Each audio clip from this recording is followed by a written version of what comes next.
All right, good morning, everyone. Thank you for showing your commitment to the first conference, showing up early on the Friday morning. I know how it is. To get things started off today, we're going to hear from Mr. Tony Kirtley from SecureWorks, who's going to talk to us about the ransomware stages of grief. Just a couple of reminders, this is TLP white. Down here, as the sign says in the front. Also, if you have any audio things enabled on your devices and whatnot, ask that you silence those for the duration of the presentation. And then we'll save all questions at the end, and then if you do have a question for Mr. Kirtley at that time, you can step up to one of the microphones and we'll handle it that way. So without further ado, I will turn the stage over to Mr. Kirtley and let you take it from there, sir.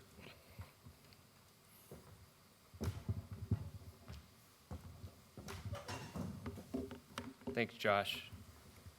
And thanks you guys for your commitment here on a Friday morning. I appreciate you indulging me to talk about this topic. So this isn't just another ransomware discussion. It's about emotions. And so not everyone has had the horror of going through a ransomware incident, but everyone has experienced emotions. So today, we're going to put emotions in the context of the ransomware situation and talk about how we can speed through the emotions of the ransomware situation to get to a good place. So let's start off with what are emotions. In their book, Discovering Psychology, Don Hockenberry and Sandra Hockenberry suggest that emotions are a complex psychological state that involves three distinct components: a subjective experience, something that happens to you, a physiological response, how you feel about that experience, and then a behavioral or expressive response.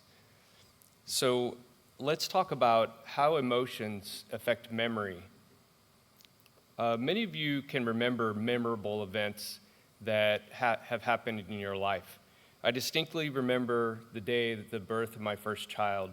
It was a sunny day, and as we were driving to the hospital, I remember the song from U2, A Beautiful Day, was playing on the radio. I remember that like it was yesterday. Similarly, I remember exactly where I was and what I was doing on 9/11. I was at work drawing on a whiteboard when a coworker, explained to me that one of the Twin Towers had a plane fly into it. Many of you can relate to this, as you can remember exactly where you were, under what circumstances when 9/11 happened. Yet, how many of us forget what we had for breakfast this morning or yesterday, what we did yesterday? I say all this to demonstrate that strong emotions trigger memory. So remember this, I'm going to come back to it at the end.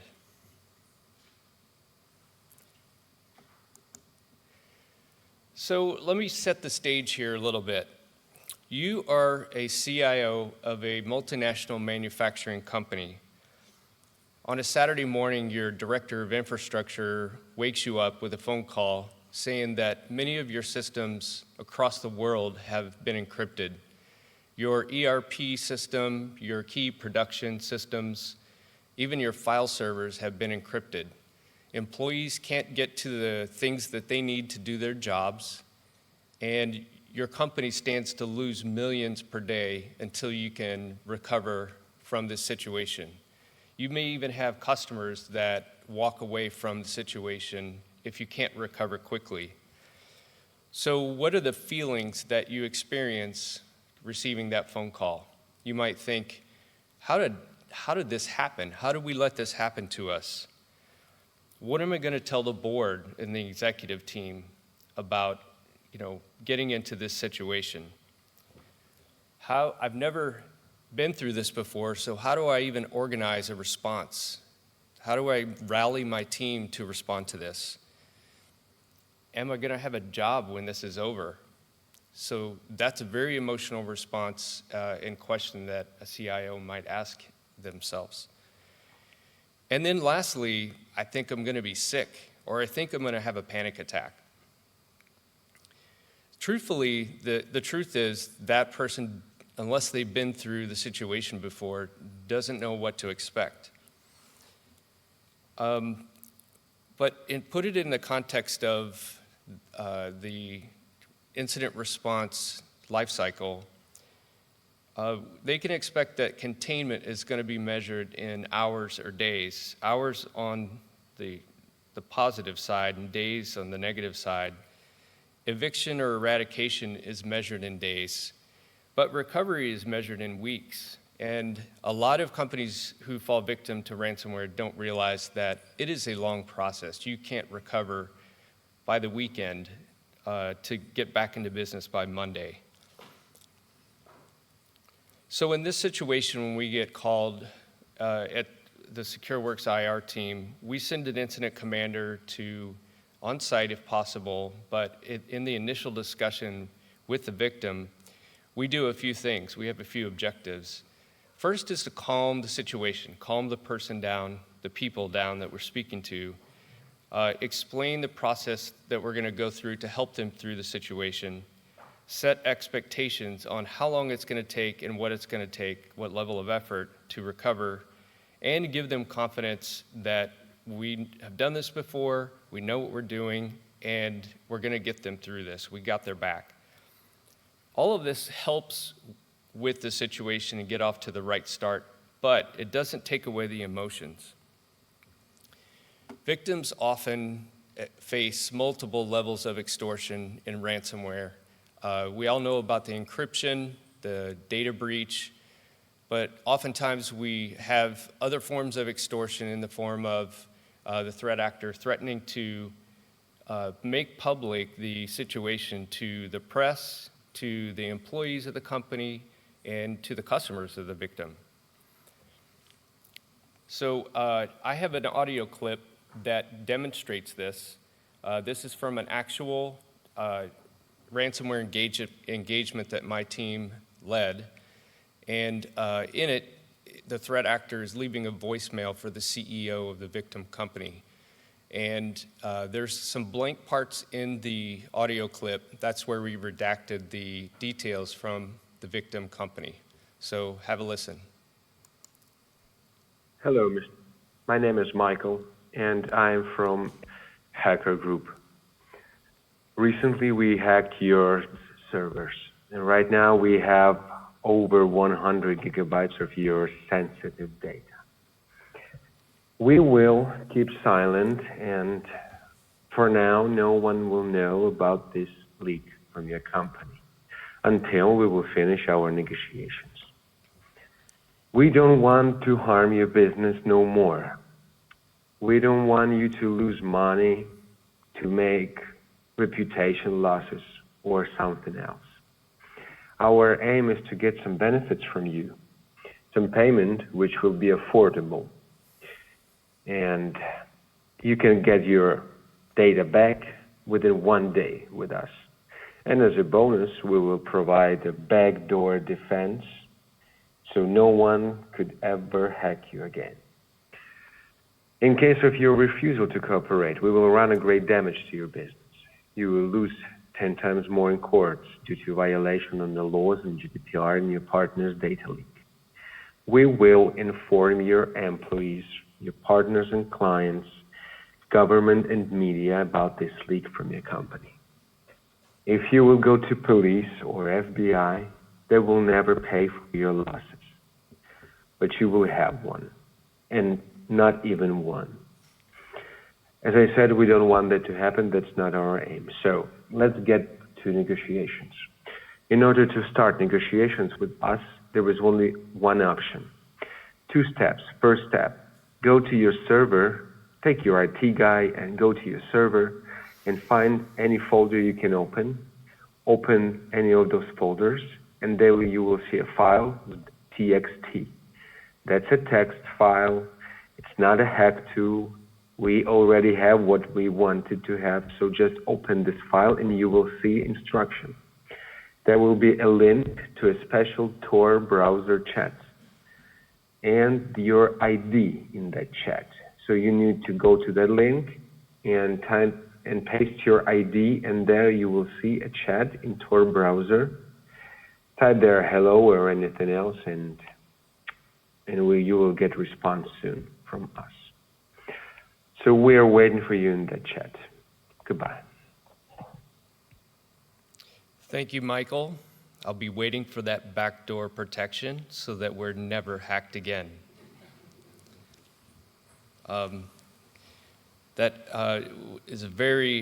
It's rare that we get this, but it's kind of exciting artifact to pull from an engagement, and it demonstrates in a very real way kind of what companies are up against. So at SecureWorks Incident Response, we have responded to hundreds of ransomware engagements, and given that, we have a wide aperture on the tactics, techniques, procedures, and tradecraft of the threat actors, but we also have observed a wide range of emotional responses from the victims. In my role as Director of Incident Command, I have exposure to all of these because my team leads the response to these engagements. And so we have developed a loose association to the KublerRoss Model and the stages of grief. The model was developed in 1969 by Elizabeth Kubler-Ross, and I learned yesterday that from Ian Cook that's the same year TCP/IP was invented, and which is depressing to me because that means I too am older than TCP/IP. So here's the model you see on the screen. We have denial, which, let me just put this into context. This model was originally created for someone who is facing death, like a terminal illness. So in the beginning, they have denial, avoidance, confusion, shock, fear. Then comes anger, like, how could this have happened to me? Frustration, anxiety. And then depression, which is demonstrated by helplessness, hostility, being overwhelmed. Then bargaining, reaching out to people to tell the story, to maybe to ask for help. And then finally, acceptance. So Kubler-Ross says that the stages may be out of order. People experience grief in different ways. And some of these stages can be experienced together. Some may be skipped altogether. And Kubler-Ross also states that the process shouldn't be accelerated, that everyone grieves in their own way, and the individual should be left to their own grief and the time it takes them to reach acceptance. However, in the case of ransomware, I disagree with that. I'm going to show you how reaching the acceptance stage of grief is imperative in affecting a speedy recovery, because the victim organization can make pragmatic decisions once they reach the acceptance stage of grief in ransomware. So let's first talk about denial. The victim organization, I'm going to mainly put this in the context of leadership, because leadership is a heavy influencer in the response actions. So a leader might be asking themselves, how could this happen to us? And for an assertive CIO or CISO, they demand answers. They want answers right away. Another question is, what is the impact? How much have we been impacted? And sometimes that's hard to quantify. The victims that we see are typically lower on the maturity model than some organizations. So as such, they don't have a good handle on their control environment or their assets. Some don't even know where their compute assets are or their information assets. And that seriously impedes the response process. So in the fog of war, they start to take immediate action. They do what they think needs to be done, which often includes resetting passwords and rebuilding machines that have been encrypted. And those actions put out of the process can be, and if they're unguided, they can be very unproductive. As a matter of fact, if outside of the process and some things being done before containment is achieved, sometimes will have to be redone because the threat actor may come back in and re-encrypt systems that have been rebuilt. And that is what you don't want. So organizations tend to, in this stage, start sprinting and just doing stuff. But what they need to do is just take a deep breath, try to assess the situation, and call for help, especially if the organization hasn't been through this before. And I don't think anyone wants to go through it twice or more. Next comes anger. And this is where we see finger pointing, the blame game, deflection of blame, jockeying among coworkers, and job preservation, especially in the part of the security leadership. We've seen CISOs be very defensive and not taking responsibility for the situation. Ultimately, the victim organization feels violated, as if their personal belongings have been stolen from their home. And if that's happened to you, you know how that feels. The leadership also has ownership of systems. A CIO, feels an ownership of the whole network environment. And at times, anger is hard to control in these situations for some people. But the danger is that anger can be contagious to the team members, and it can cause some loyalty issues. It can cause some productivity issues. So how leaders handle this situation and handle their anger can cause people to either be less or more loyal. There's a bonding that can occur through these situations if handled correctly, which can cause people to be more loyal after the incident.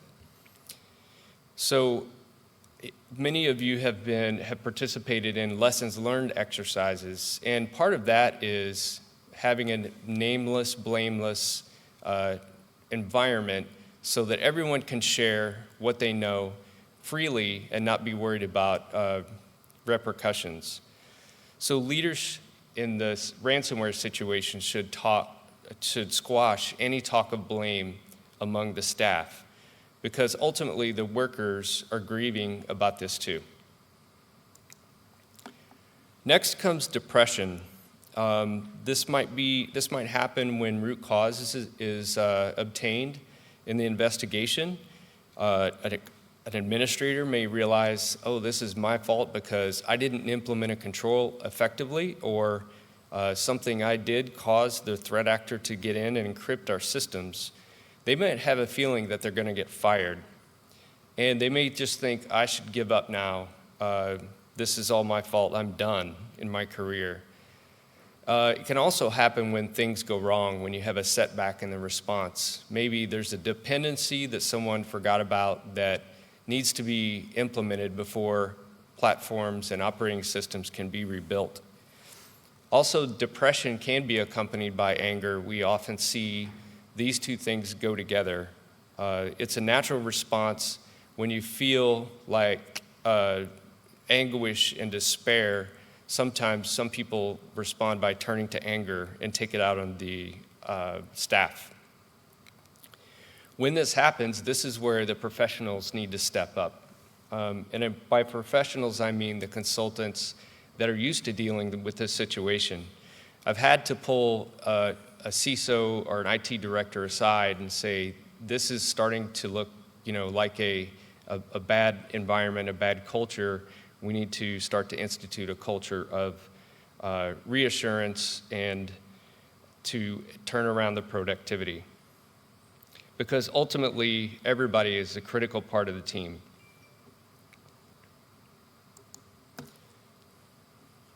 Next, we have bargaining. This usually happens once you start to gain momentum on the response and in the recovery.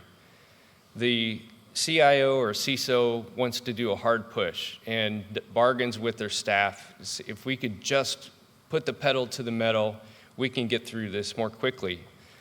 They may say things like, I promised the board that we would be recovered by Wednesday, or we're losing money every day that we're down. So they bargain with staff to work extra hours. This is very dangerous because it is a long game, and if you push your staff too hard, then they're going to burn out and they won't be productive to you. And the onboard staff, aside from third parties, onboard staff are critical in these situations because they have the institutional knowledge. In fact, when we bring in third parties to recover in a situation like this, I always tell the victim organization, use the third parties to do the commodity task, building the infrastructure, building operating systems, the things that exist in every environment and can be done by anyone. Leverage your staff for the things that leverage their institutional knowledge, like knowledge of applications, knowledge of systems, knowledge of business systems and their dependencies. Also, leadership needs to establish an operational tempo early in the response. That includes work hours, work shifts, with built-in rest, so to make sure that the staff is fresh when they're on the job. Lack of sleep combined with a high-stress environment greatly impact productivity. Last, we have acceptance. We finally arrived here, right? This is where you want to be. It's where the real momentum begins in the recovery effort. And I've only seen one case where the victim organization arrived at acceptance quickly. In this situation, the IT director, they didn't have a security staff. It was a small company. The IT director actually checked himself into the hospital after he had a panic attack on day 1.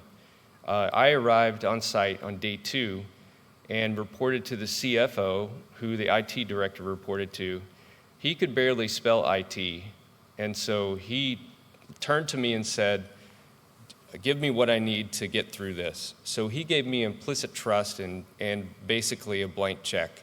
So we brought in our recovery partners to start immediately on the recovery efforts, and it was the speediest response that I've experienced. So that's an example of acceptance. Reaching acceptance quickly can greatly speed the response. And we bypassed all of the struggle that I've talked about. So in conclusion, I wanted to point out a few things to remember. First, lean on the experts. Companies like ours have experienced this many, many times, and it's not emotional to us anymore. We're like a doctor triaging patients in a emergency room. We've seen everything, and so it's not as emotional for us. And so the experts, the outsiders that don't own the systems are like firefighters responding to a fire in a building. The victim organization is the building owner, but the firefighters will come, put out the fire the way they're trained to do, and then leave. So allow them to help quickly and don't wait. It is expensive to respond to these situations, but that is what it is. We're not price gouging, and we're just trying to help and cover our cost and make a little money in the process, but it's not, there's a little haggling on price sometimes, but that should just be bypassed. It's going to cost a lot to recover from ransomware. Next, you need to create a no-blame environment. This is extremely important so that people can feel like there's no danger to them in their jobs when this is over, and they can be more productive. Next, manage the response tempo from the beginning. This should be in everyone's incident response plan as an essential element. The work shifts for 24-hour operations, because this truly is a 24-hour recovery. Next, positivity. Staying positive in these kinds of situations affects the time frame, the productivity, and the loyalty of the staff. I spent a career in the U.S. Army, and we had a saying in the Army, and it was, embrace the suck. And what that means is we're all in a bad situation together, There's nothing we can do about being here, so let's just embrace it and get through it together. And that kind of attitude forms that bond that going through an adverse situation can create. And lastly, the best way to avoid this is to prepare. And I know we all talk about preparation, but the preparation to me is in two forms, to the left and the right of bang. And what that means is, to the left is implementing controls that will detect or prevent the steps in the kill chain. And then the preparation to the right of bang, in this case, to me, means incident response planning, exercising, having and testing backups, and knowing where your assets are so that you can recover quickly. So in the beginning, I talked about emotions and their effect on memory. So I'm going to leave you with a bonus stage of grief that is outside the KublerRoss model, but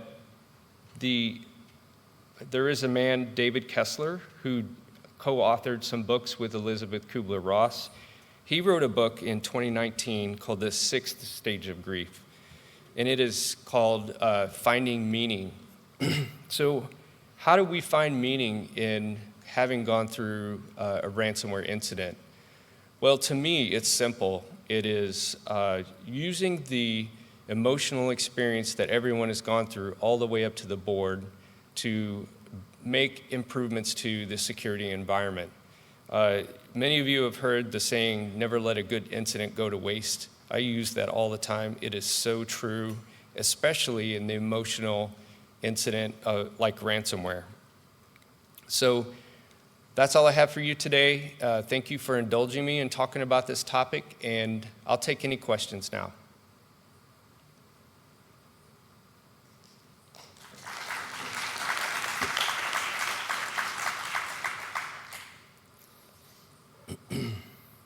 This is the part I like. Thank you for stepping up. Thanks for the talk. I can confirm all that you said from a recent ransomware case that I was able to handle.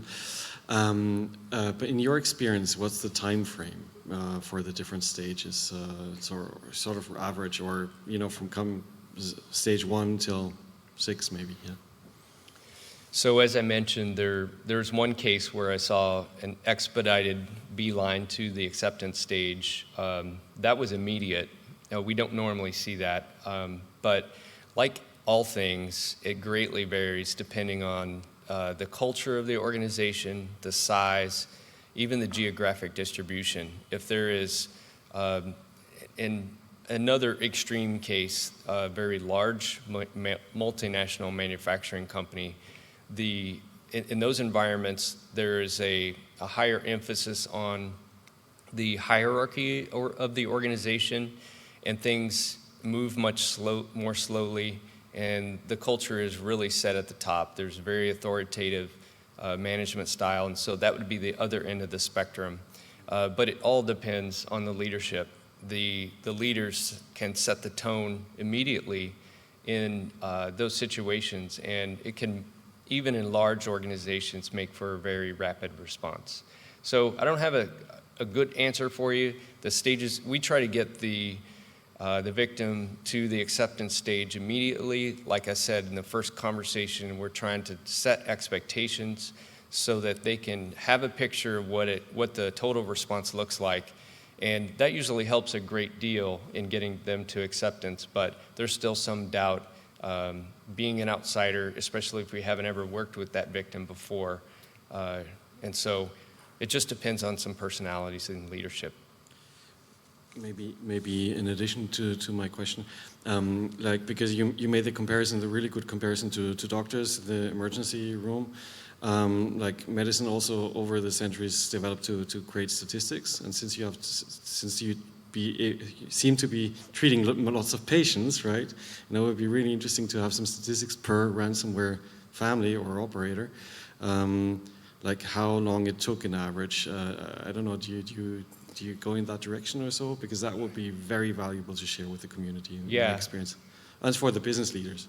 Yeah, I think the correlation of ransomware recovery speed is more about the type of organization than it is the threat actor, because honestly, the threat actor's tactics and tradecraft doesn't vary too much.